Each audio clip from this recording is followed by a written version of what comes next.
يشير بكفه إلى قلبه وتمتلئ عيناه بالدموع.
سوف أعوي إلى كون يعصمني، سوف أعوي إلى نفسي، عل آلهة تقابلني فتهديني إلى طريق غير مطروق، فلا أعد قادرا على العودة بمثل ما أنني سوف أكون قد انتهيت فيها الطريقة.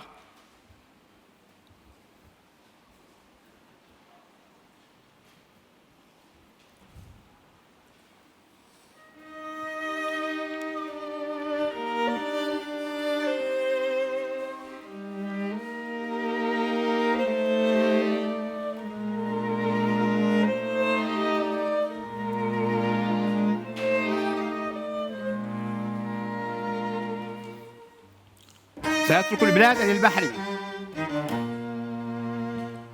وألتجئ إلى حرب تثور وتغرقني بأكثر مما أنا غارق في مياه.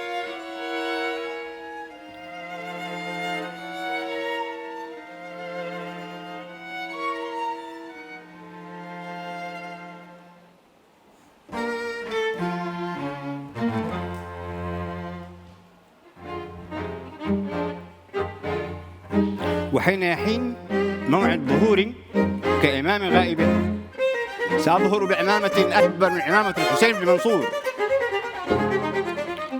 حافيا ولا بشر الحافي، وأكثر جنونا مما أنا عليه الآن.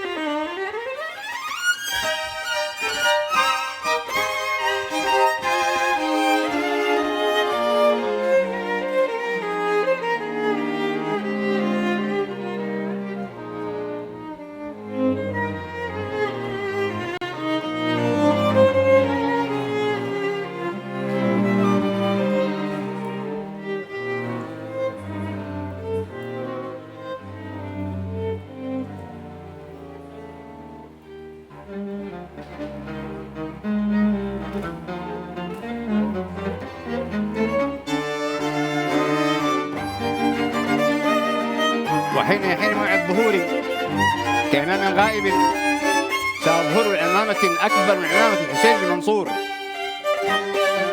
عافيا ولا بشر الحافي، وأكثر جنونا مما نعانيه الآن.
Tack.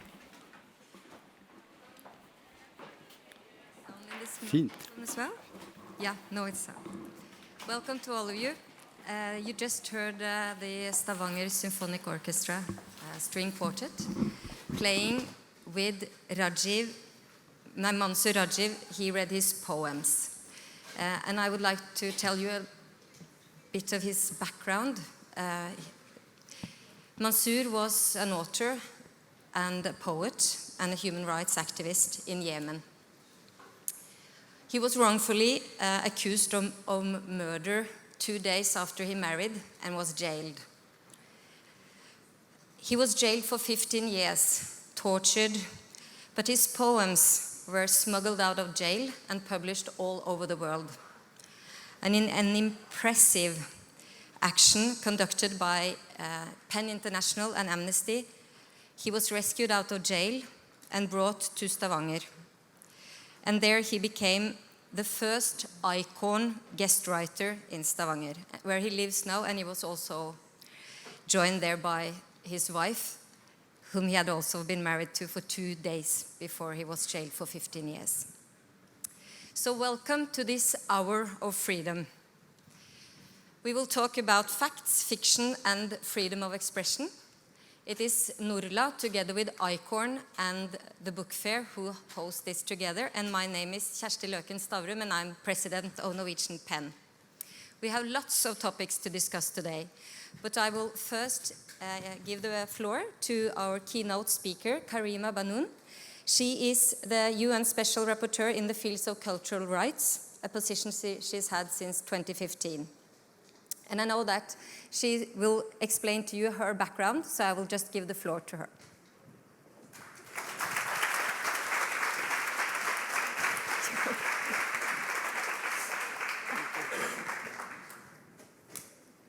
Very much. Good evening. It's a real honor to be here at this vital celebration of culture, the Frankfurt Book Fair.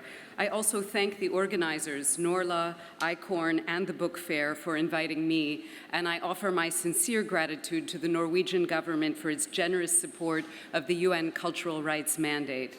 Additionally, I salute the artists for their wonderful performance. They really reminded me why we must defend cultural rights, and that's my key theme today. To start, let me tell you a little bit about myself that might not be obvious from my accent, but it explains my perspective on these issues.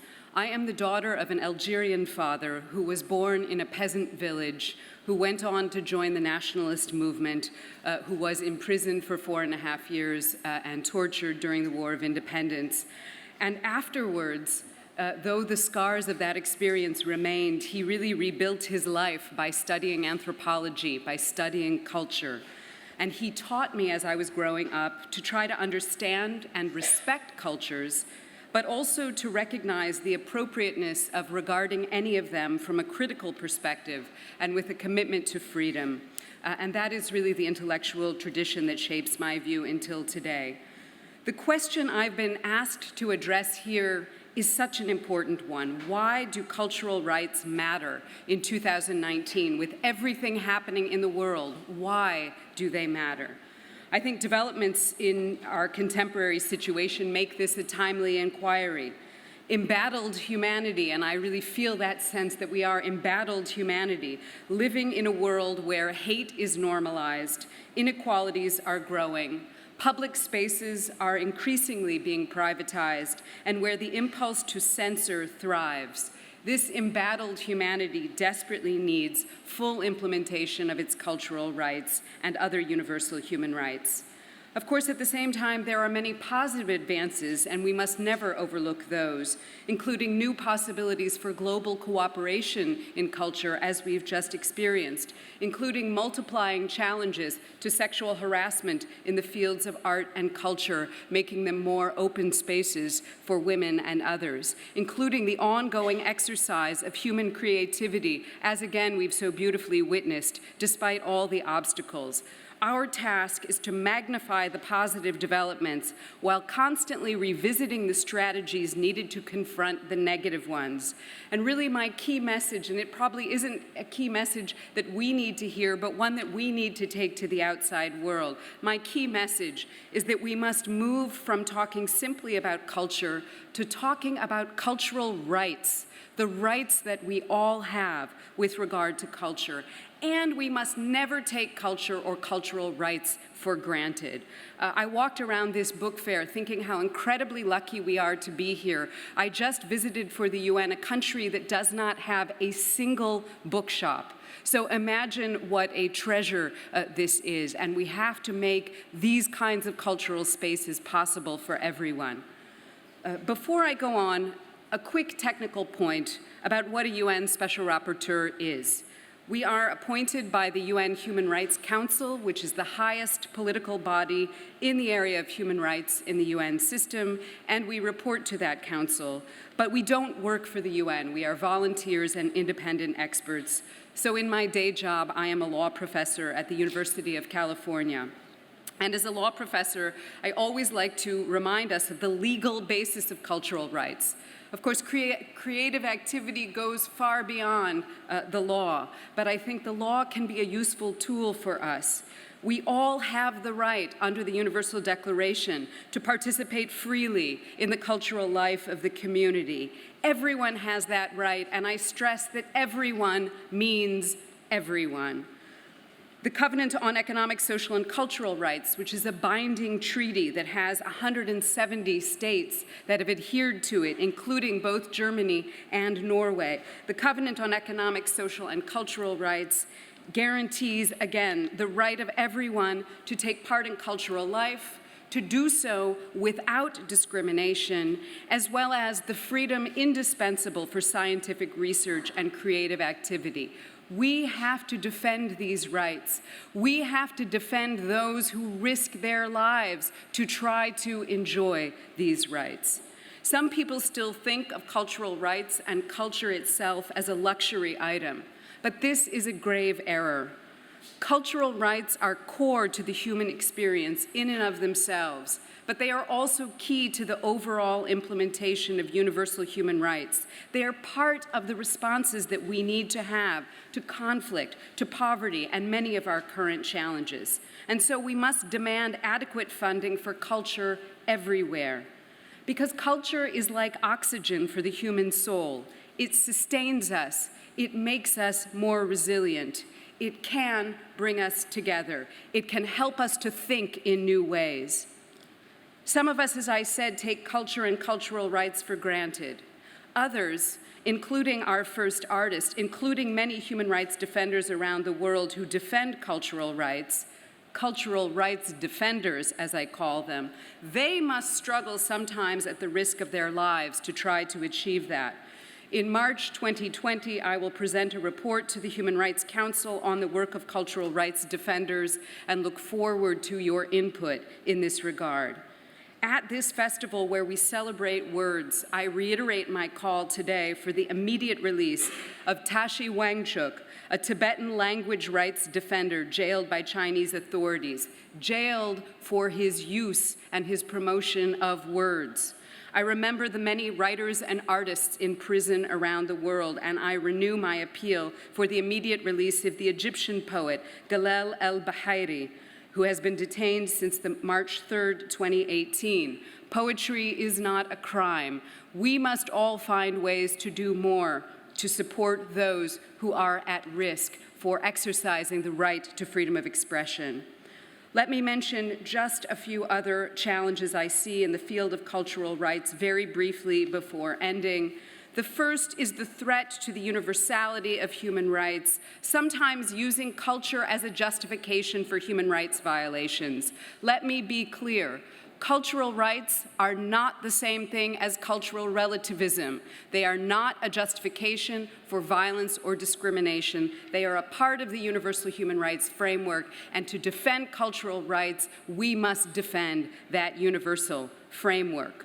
Cultural relativism is no mere theoretical construct. The exclusions from rights protection it creates have grave and sometimes lethal consequences. And so I hope we will all find ways to challenge cultural relativism and defend universality in our contexts. Lastly, let me mention the challenge of climate change, which is truly an existential challenge for humanity and also for the cultures of humanity. As Navi Pillai, former High Commissioner for Human Rights, said, climate change is one of the most serious challenges mankind will ever face. It also has drastic cultural impacts.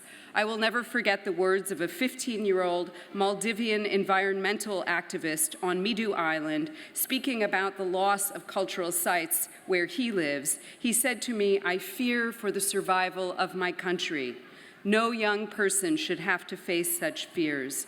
The very cultural survival of entire peoples may be at stake as never before. And so this too is a challenge to which we must rise to defend cultural rights. But the other reason that culture is so important as part of the climate change discussion is that it gives us tools. Traditional knowledge gives us tools to respond. Indeed, culture may be critical to our very survival.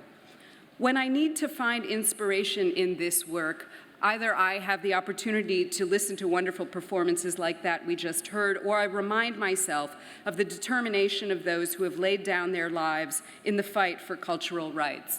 People like Aida Buturovic, a Bosnian librarian, and I want to end by remembering her.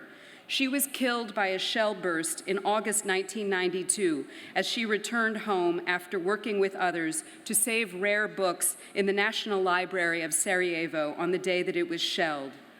An expert bibliographer said of her legacy, "People sometimes ask me why I am worried about books when so many human beings have died and suffered.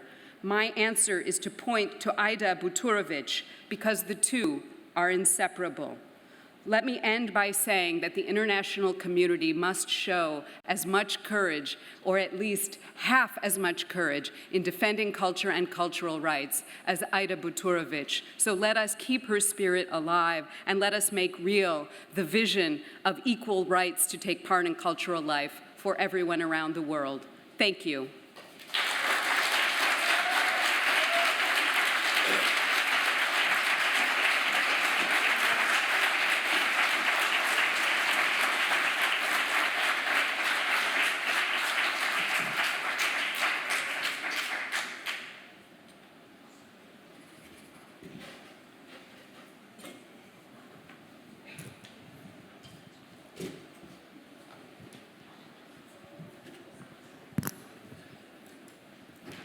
Thank you, Karima. I have to invite you back on the stage again to take part in the panel discussion. And I will also have the privilege to invite the Norwegian Foreign Minister, Ine Eriksen Søreide, as well as Jørgen Boos, who is the CEO and president of the Frankfurt Book Fair. And finally, Khalid Albaih, who is a cartoonist from Sudan. Where are you? Yeah. I take a chair and move on.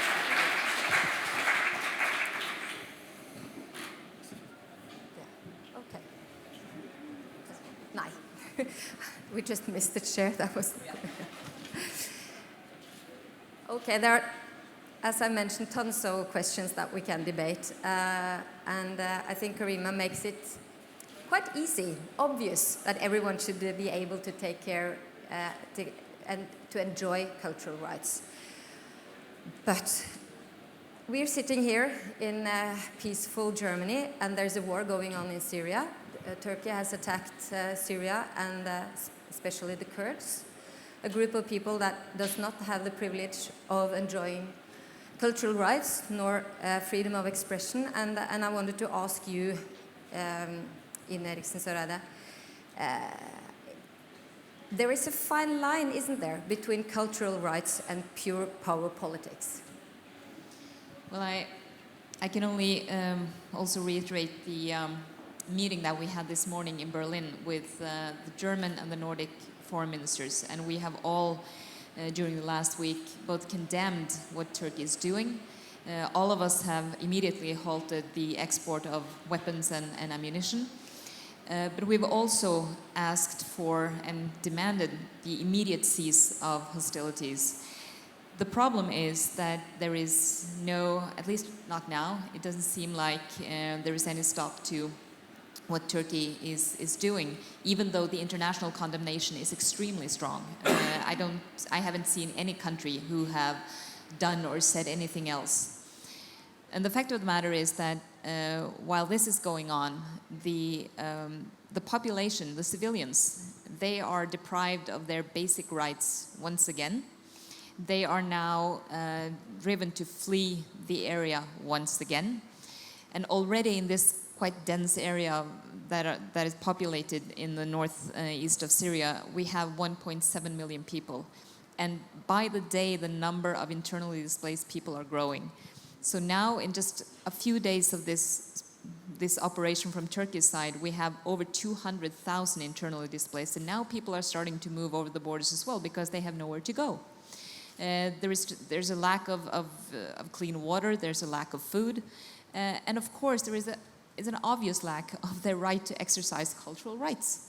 And that is not going to get any better anytime soon as long as this is going on. And even in a phase where hostilities have ceased and everything is calming down at some point, it will still be a very difficult environment in which to exercise your basic rights to cultural rights. Khalid, you are a city artist through the ICOR network in Copenhagen. I know that you know the conflicts of culture. What is your take on this? Should we talk more about the conflict aspects of cultural rights, or should we try to approach those rights in a different matter? First of all, thank you for having me. I'm very honored to be here. The second thing I want to say that I just want to remind everyone that it's actually Trump that led Erdogan to go in. So that's very important to understand as well, that there's a power play there as well, you know. I come from Sudan, and Sudan just faced, we just had a 30-year, after 30 years, we just had a revolution against a dictator who fought so hard against three things: workers' unions, women empowerment, and arts and culture. And these three things are what came back and toppled him. So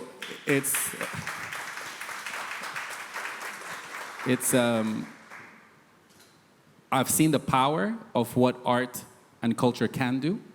And this is coming from a country that was struggling to own our history, to try to understand our culture and bring it to our people to be proud of ourselves. So I think it's the international community role to push for that, not to see it as a conflict, but I think to look for other ways, definitely, to encourage governments, whether dictatorships or not, to have and support people who are working for culture and cultural rights in these countries, because they're as you said, a lot of people even in these countries have a really hard time understanding what's the importance of culture.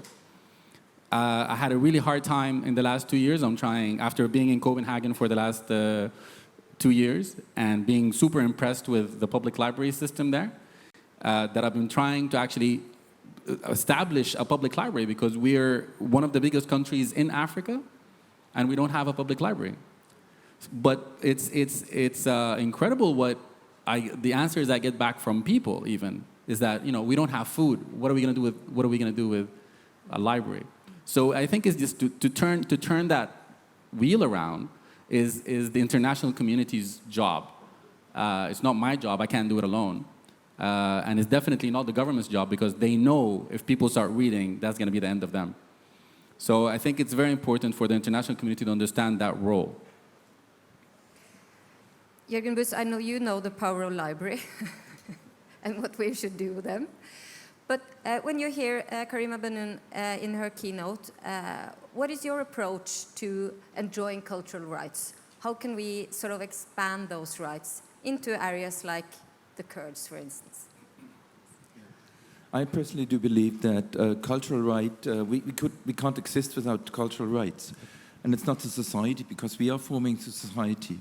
So it's about the individual as well. And access to libraries, access to books, and especially here on the book fair, where we have people from 150 nations coming, and we are feeling safe here. Yeah, and everybody brings his stories, and some of these stories might actually fight other stories. Everybody has an individual story. And that's the most important right, that we have to listen to these individual stories. And here it seems to be possible. For 5 days, 150 nations, 200,000 people seem to be able to share that, and everything is in peace. But as soon as we leave this fairground, these 150 nations go somewhere and use their individual right again to define their nationality. Yeah?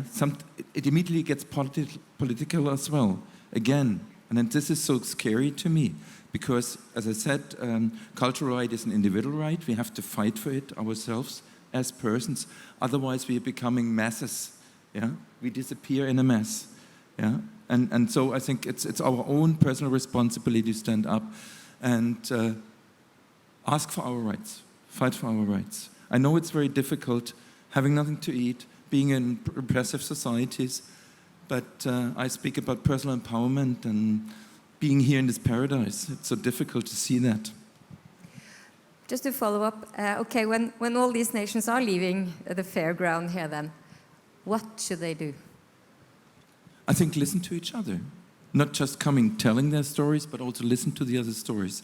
What we do here, yeah, what we see on the stages in the Guest of Honor Pavilion, what we see on all the little 7,000 little stands here. Yeah? Everybody wants to speak, but on the other way, we have to listen to each other. We have to move around and talk to the people. Stand still sometimes. Even in the evenings in the hotel bars here, we suddenly are able to listen because we're interested in people. Karima, coming back to you and your keynote then, human rights, like rights to take part in cultural rights, is an individual right, but culture is a collective thing. So if I may ask you as well, do you speak more about individual rights than you do on collective group rights, like me gravitating towards the Kurds again, since that's a hot topic these days? So in the cultural rights mandate, we've always looked at both individual and collective aspects of human rights. So if you think about some cultural rights like language rights, in fact, they can only be enjoyed with other people. Performing arts, the right to take part in performing arts, that really requires people to participate in that process with you. So we have always looked at the individual and collective dimension. But I think the point of principle has always been, as my predecessor Farida Shahid as rapporteur said, when the individual and the collective clash, then it is the rights of the individual which must prevail. And this goes back to the piece about cultural rights not being the same as cultural relativism. But for some groups, in particular, I think of indigenous peoples, the collective dimension is also very important, and we can't overlook that. But how to sort of move forward then when you know that there are these huge aspects of conflict within this area? Should we listen more or should we do anything else, you think? I mean, I think one of the critical methodological aspects of cultural rights is about emphasizing participation and the right of people to participate in the process of talking about what cultures are, what they should be, what cultural practices we shouldn't practice anymore because they're not in accordance with our understanding of human rights. Cultural change in accordance with human rights is also part of cultural rights. Well, I think that when we look into cultural rights, it's as you say, Kjersti, sometimes it's easy to just divide them into either individual or collective rights. But I think the two are interlinked very closely. The reason why cultural rights are under attack in many places is because they have the power. I mean, culture have the power to change or to build a society, and that's why it's dangerous in many cases. That's why authoritarian regimes wants to clamp down on the freedom of speech, of assembly, of culture. And I think that when we look around today, there is a need for us as states and governments as well to lift the issue of cultural rights into a different dimension than what we are used to doing. And I think that Karima has had a very strong and good fight for lifting this into the Universal Periodic Review at the UN Human Rights Council. When we give our recommendations to countries, we have in several cases also attached the exercise or the freedom to exercise cultural rights as one of our recommendations to countries. To Iran, to Egypt, to Belarus, to the US, to China. And we do it because it needs more attention. It's so fundamental for a society and in what direction society will turn, that if you do not allow the exercise of cultural rights, you will have no ability to change the society. It's just like you said, the day you get public library, or the day you introduce books to a greater extent and to a larger scale, you will probably have people in power being afraid because the population can suddenly read about and make an informed opinion about something that is different from what they have today. Since you're a cartoonist, to exercise your cultural right is to exercise your right to offend people, and mainly the people in power. Are they particularly touchy in the Arab world, you think?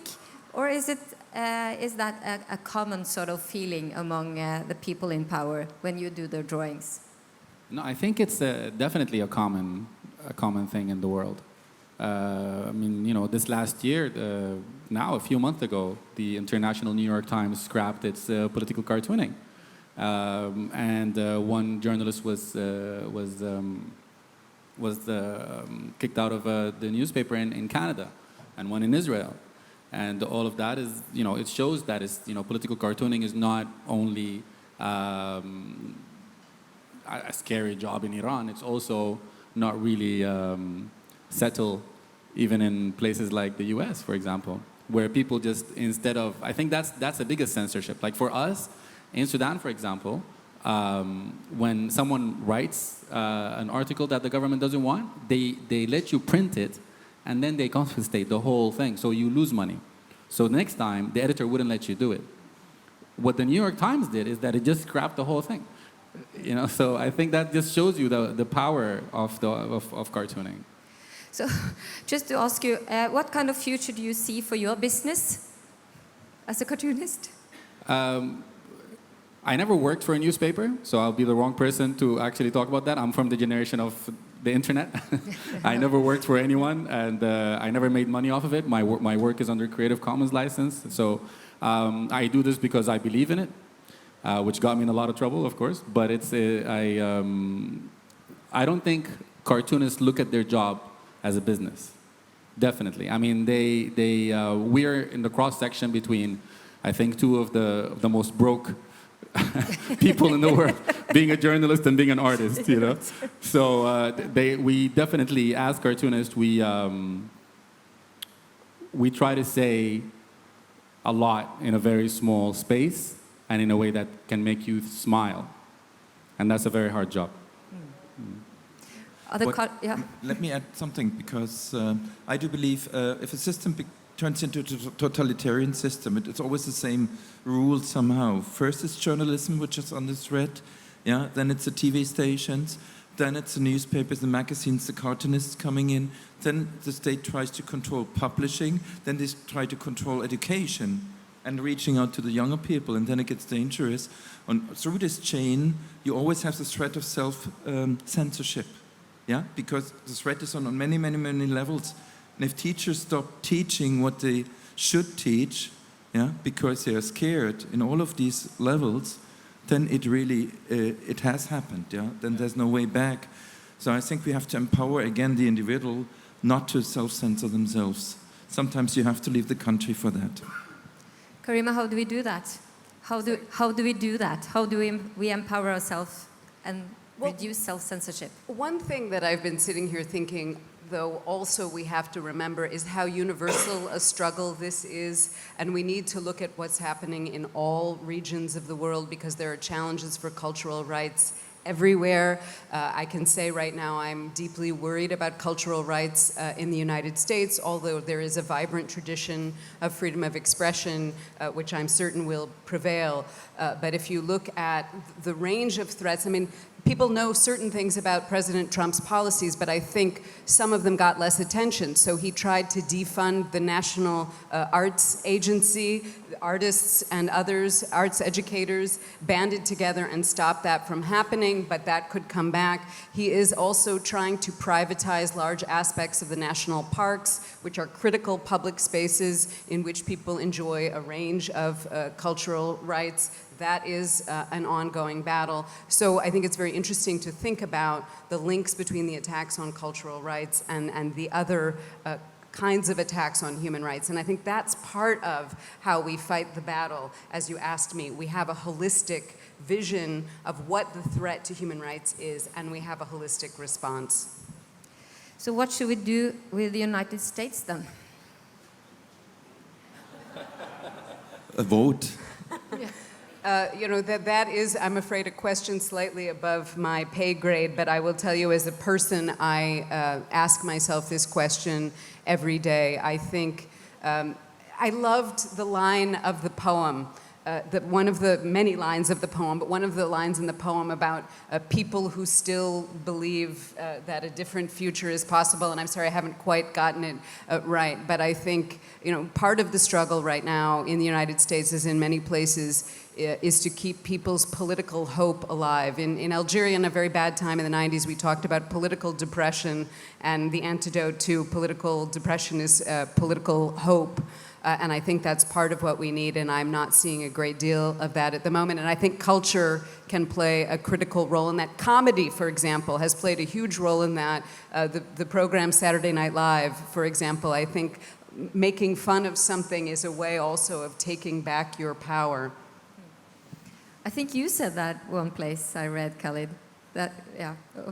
But what Karima is saying, does that sound familiar to you, being from Sudan? Yeah, I think just, you know, being from the internet, it sounds familiar. You know, like it's what we go through day in and day out. I mean, now even, you know, the only space that we had in our parts of the world that were freer, now we're gone, which is the internet. So now most websites are censored, even social media is censored. So yeah, I mean, we're really facing not only a decline in physical public space, but even an online public space, which really kind of added more into our tunnel vision, and each one, you know, just cheering for their own.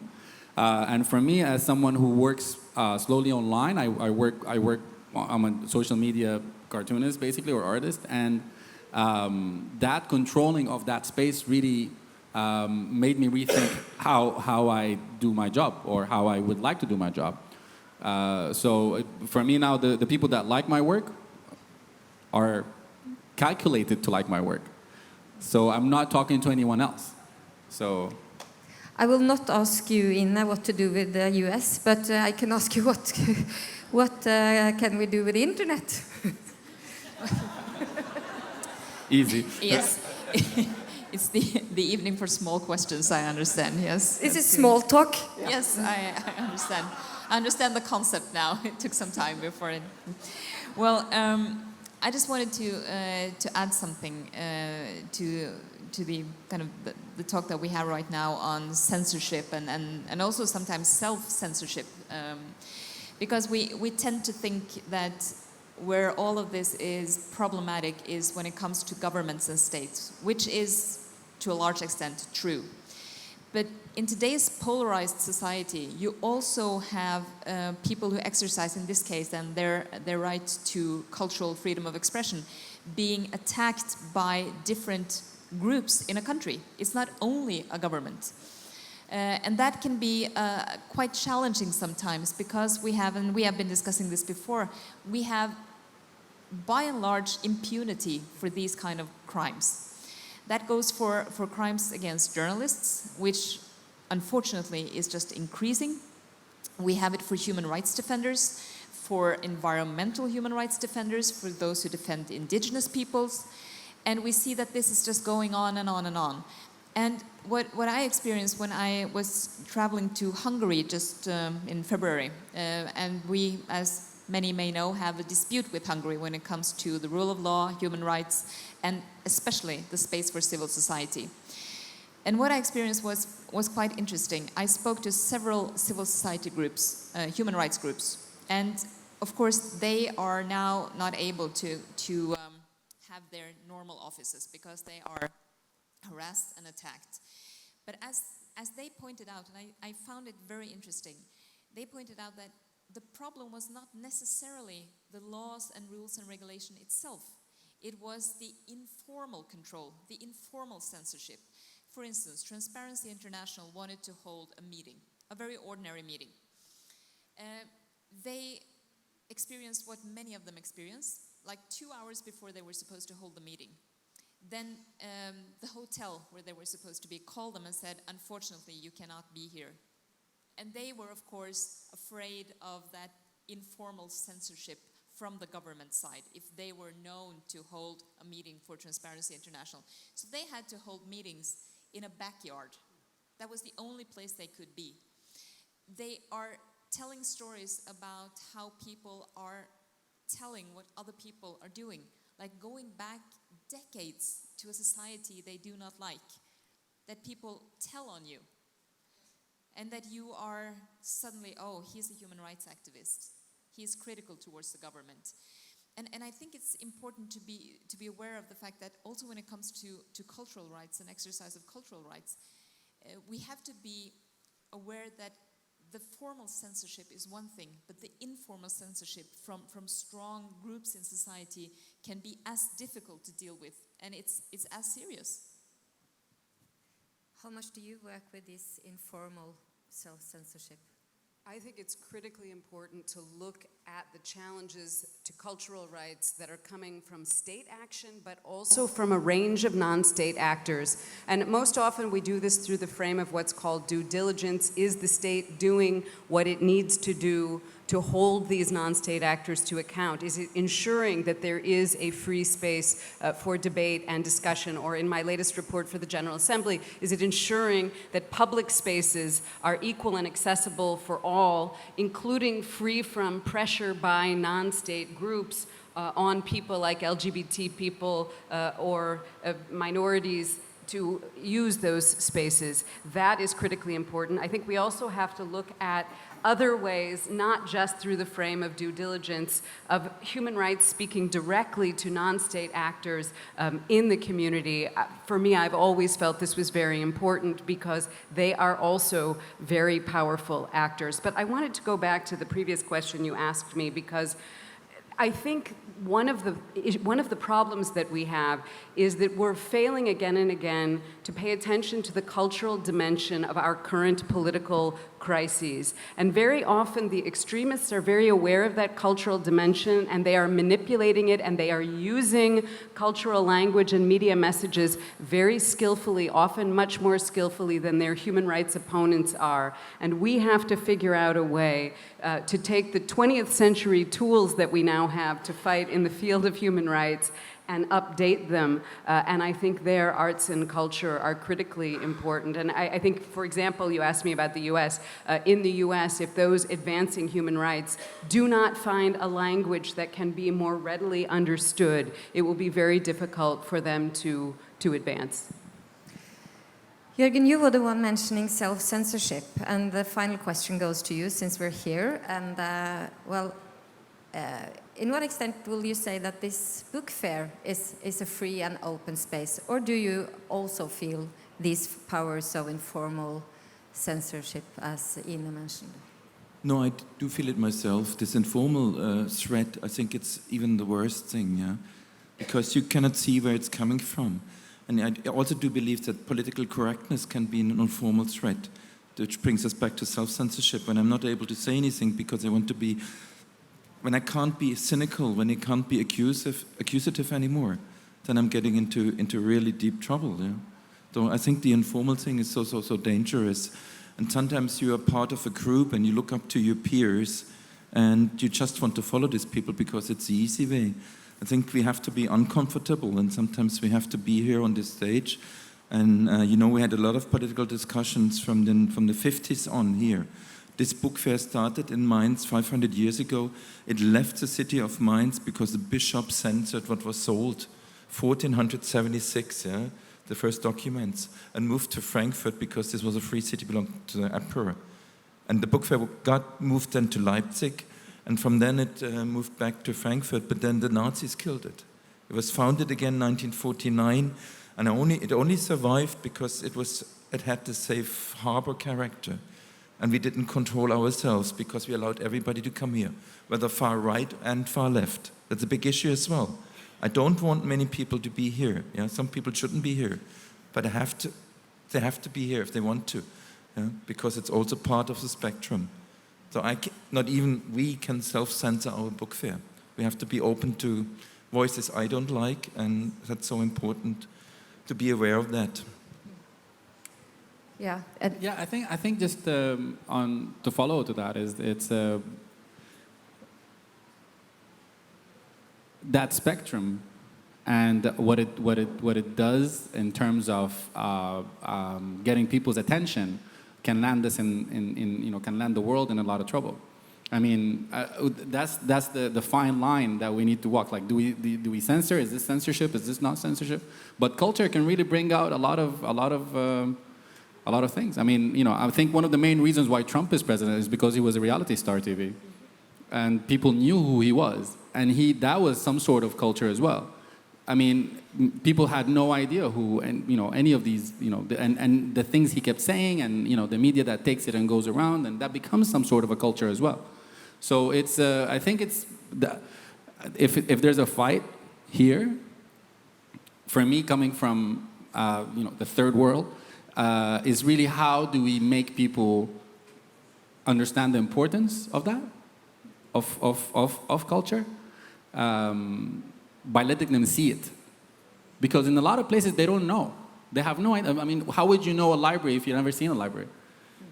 Right? How would you know it's important? You never been in one. No. So it's really, that's my fight. I mean, how to convince people that this is actually a good thing, and it will, And the other thing is also this self-censorship thing. I mean, I go through it every day. Will my mom like this? I don't know. So I have to go. Especially moms. Exactly. Arab moms. Oh my God. I have to say thanks to all four of you. Good luck with the library. Thank you. This was the Hour of Freedom. I think it's our task to expand it to a lifetime. And we will end this session with a piece from Hamid Sakishada. He is also an icon musician in Harstad. And he's playing Afghan folk music in the instrument dambora, which is a stringed instrument stringed instrument which is popular among the Hazaras. Thank you again. Please welcome Kakisada.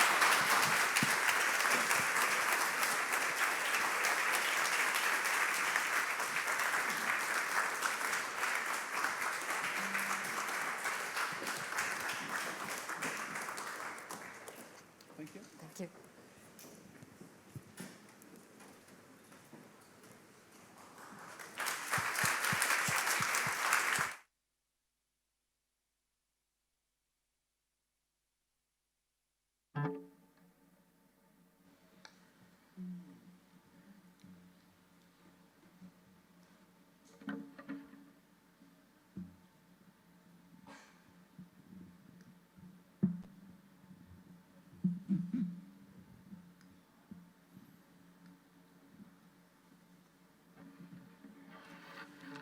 Good evening.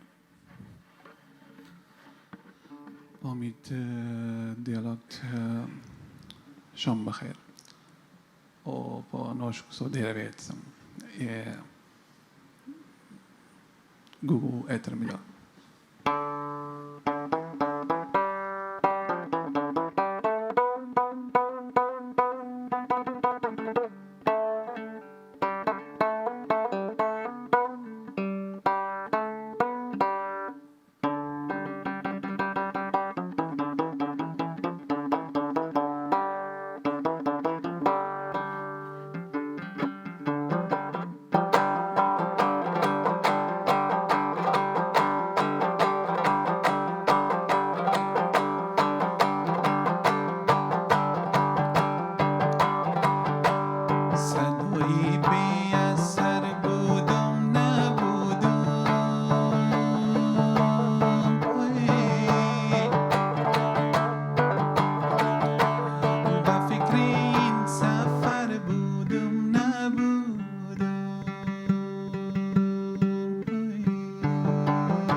Thank you.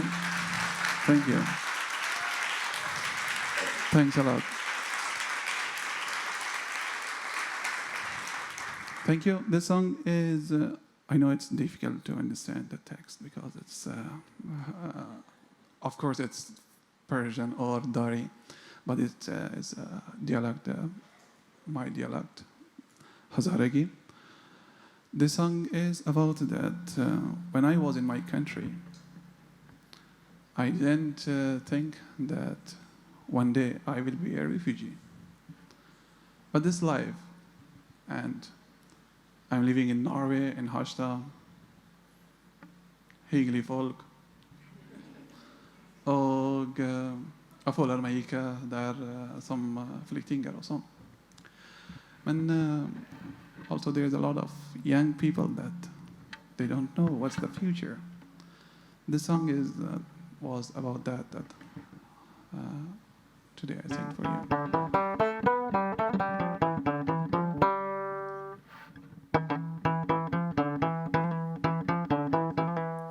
The song is, it means that, believe me.